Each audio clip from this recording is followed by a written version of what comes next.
We went up a steep hill, past the whiskey distillery, along a blowy lane and down between sheep fields, which were overrun by rabbits. That is, those lucky enough to escape us. We'd shot a bunch earlier that day. After a few minutes we turned onto a dusty track, drove 400 meters to a deer fence. I hopped out, opened the padlocked gate. Now, at last, because we were on remote private roads, I was allowed to drive.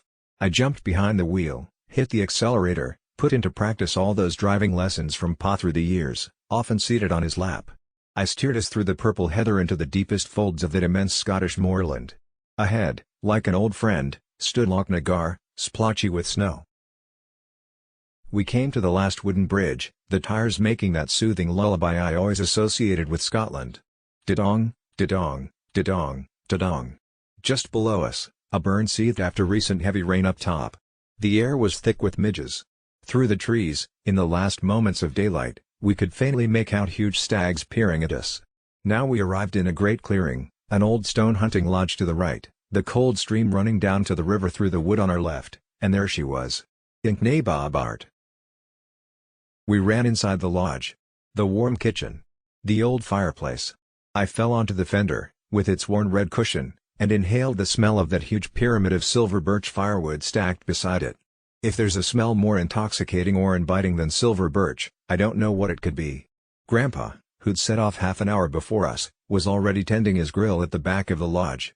He stood amid a thick cloud of smoke, tears streaming from his eyes. He wore a flat cap, which he took off now and then to mop his brow or smack a fly.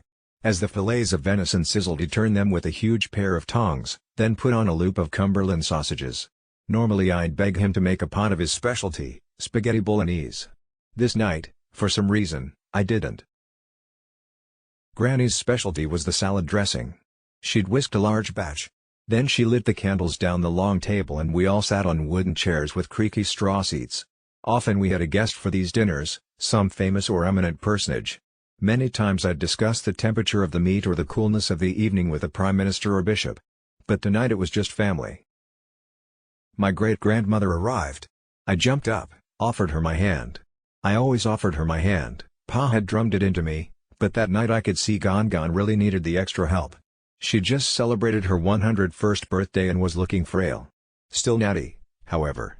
She wore blue, I recall, all blue. Blue cardigan, blue tartan skirt, blue hat. Blue was her favorite color. She asked for a martini.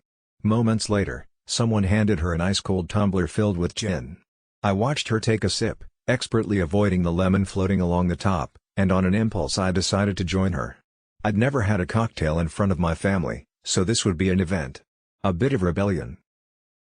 Empty rebellion, it turned out. No one cared. No one noticed. Except Gongon. She perked up for a moment at the sight of me playing grown-up, gin and tonic in hand. I sat beside her. Our conversation started out as lively banter, then evolved, gradually settling into something deeper. A connection. Gongon was really speaking to me that night, really listening.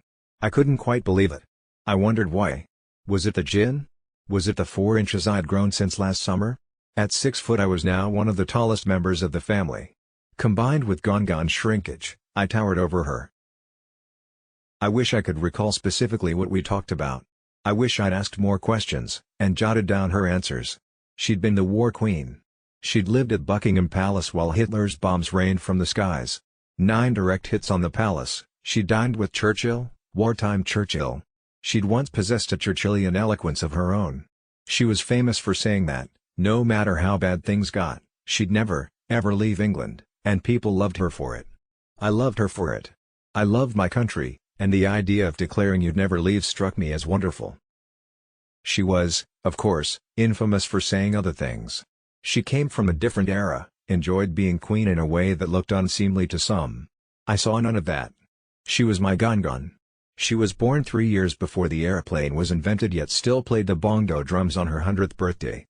Now she took my hand as if I were a knight home from the wars, and spoke to me with love and humor and, that night, that magic night, respect. I wish I'd asked about her husband, King George VI, who died young. Or her brother-in-law, King Edward VIII, whom she'd apparently loathed. He gave up his crown for love. Gongon believed in love, but nothing transcended the crown. She also reportedly despised the woman he'd chosen. I wish I'd asked about her distant ancestors in Glamis, home to Macbeth. She'd seen so much, knew so much, there was so much to be learned from her, but I just wasn't mature enough, despite the growth spurt, or brave enough, despite the gin. I did, however, make her laugh. Normally that was Pa's job. He had a knack for finding Gongon's funny bone. He loved her as much as he loved anybody in the world, perhaps more. I recall him glancing over several times and looking pleased that I was getting such good giggles out of his favorite person.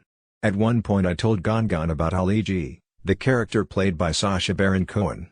I taught her to say Booyakasha, showing her how to flick her fingers the way Sacha did. She couldn't grasp it, she had no idea what I was talking about, but she had such fun trying to flick and say the word. With every repetition of that word, Booyakasha, she'd shriek, which would make everyone else smile. It tickled me, thrilled me. It made me feel a part of things. This was my family, in which I, for one night at least, had a distinctive role. And that role, for once, wasn't the naughty one.